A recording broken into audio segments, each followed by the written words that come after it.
Huwa ta' pjaċir kbir għalija illi nindirizzakom illum miġburin hawnhekk b'dan il-mod, nirringrazzjakom ukoll illi ġejtu. Ir-rwol tiegħi issa huwa illi nispjega daqsxejn x'inhija Malta Media. U nibda billi ngħid xi ħaġa li forsi hija ovvja għal xi ħud, però mhux għal kulħadd u għalhekk ser ngħidha. Illi Malta Media hija parti minn l-iżviluppi li qed isiru fil-qasam tax-xandir mhux biss f'Malta imma internazzjonalment.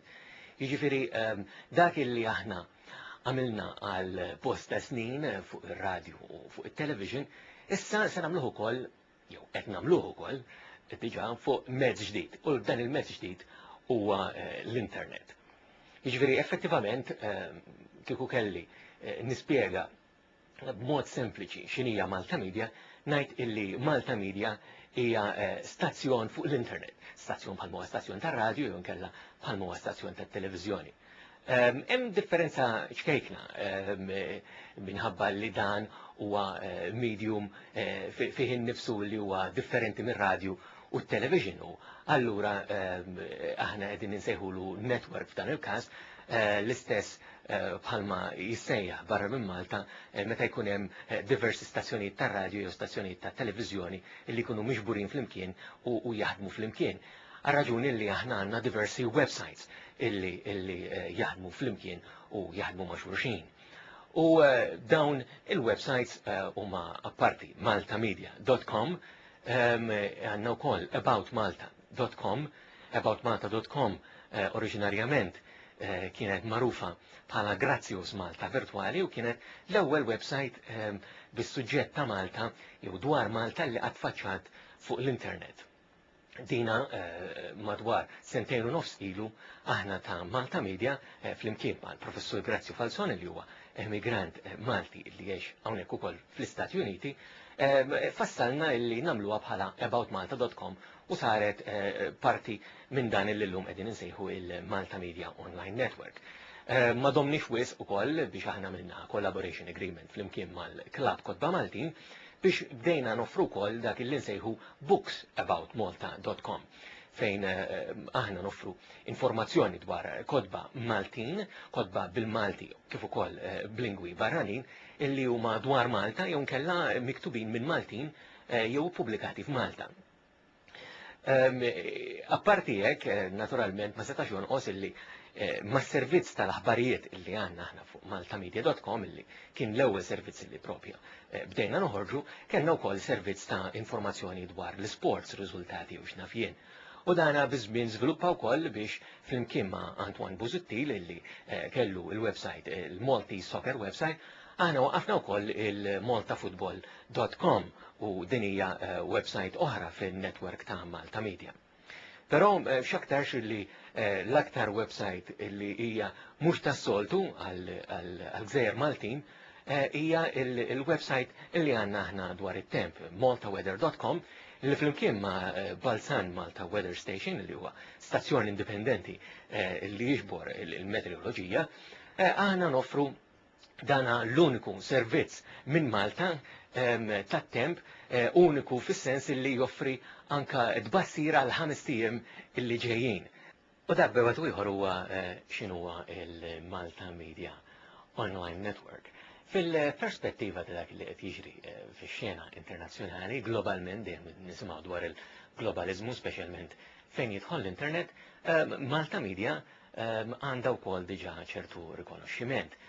Per eżempju, fil-TV Forum illi sar fis-sena 2000 fil-United Nations, ir-RAI li kienet l-organizzazzjoni li ħadet ħsieb dan il-forum ikkonoxxiet minn Malta lil Malta Media Online Network biss bħala xi ħadd illi qiegħed jaħdem fuq din id-dimensjoni, fis-sens illi hija organizzazzjoni illi qiegħda tagħmel dak illi ilu jsir għal snin kbar fir-radju u fit-televiżjoni issa wkoll fuq l-internet imma mhux biss illi nwasslu aħna materjal illi diġà qiegħed jixxandar fuq ir-radju u fuq it-televiżjoni, imma aktar importanti illi noħolqu materjal u kontenut illi ssibu biss fuq l-internet.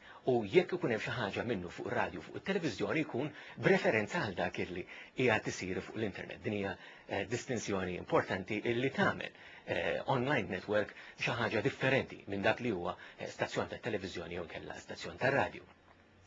Però Malta Media, apparti li hija wkoll għal Maltin li jgħixu Malta fejn għandna diversi nies li jidħlu isegwu il-websites tagħna fuq il-Malta Media Online Network fuq bażi regolari, ċert li aktar tard illum stess se tisimgħu aktar dwar il-figuri ta' kemm nies b'mod ieħor jidħlu isegwu il-websites tagħna, hemm ukoll Maltin li jgħixu barra minn Malta illi isegwu dak illi namlu aħna fil-Malta Media Online Network.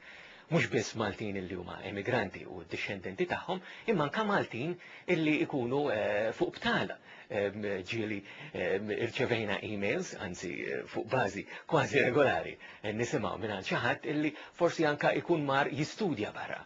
Jew inkella jkun qiegħed jaħdem barra minn Malta, ġifieri mhux neċessarjament ikunu emigranti Maltin li qegħdin barra. U kif nafu dawn illum qegħdin dejjem aktar jiżdiedu. Hemm ukoll imbagħad naturalment l-aspett tat-turiżmu. Turisti li dejjem jippruvaw ifittxu fuq l-internet issa biex isibu dwar Malta. Is-servizz tat-temp tagħna jiġbed l-attenzjoni tagħhom b'mod partikolari, però wkoll is-servizz ta' aboutmalta.com li aħna insemmu wkoll bħala the online guide to everything about the Maltese Islands. Hemmhekk tista' ssib ukoll ġifieri informazzjoni ta' kull tip jekk inti tkun turisti li qed tipprova tinteressa ruħek biex tara jekk għandek tiġi Malta jew kellha jekk tmux f'wieħed mill-ħafna pajjiżi oħra illi hemm tista' tmur minn flok u xek. Però jiġbed ukoll nistgħu ngħidu n-netwerk tagħna lil kull min jinteressaħ dwar Malta, ġifieri mhux biss dawn il-kategoriji ta' nies illi semmejna s'issa, imma anke nies oħra illi tinteressom Malta għal xi raġuni jew oħra. Pereżempju fis-sajt tal-isports u l-aħbarijiet jidħlu nies illi jinteressawhom affarijiet illi forsi jkunu jafu li għandhom x'jaqsmu ma' Malta. Riċentament pereżempju il-każ ta' Lockerbie biex nagħti eżempju wieħed. Dan fuq huwa x'inhi il-Malta Media Online Network. Il-pjanijiet tagħna huma li aħna nkomplu nsaħħu dak li diġà fassanna fis-snin li għaddew s'issa minn meta waqqafna din kumpanija tagħna u anka nkomplu niżviluppaw fis-snin li ġejjin dejjem ukoll naturalment bl-appoġġ u bl-għajnuna tagħkom. Jien issa nħallikom biex tkomplu ssegwu l-kumplament tal-preżentazzjoni tal-lum. Grazzi.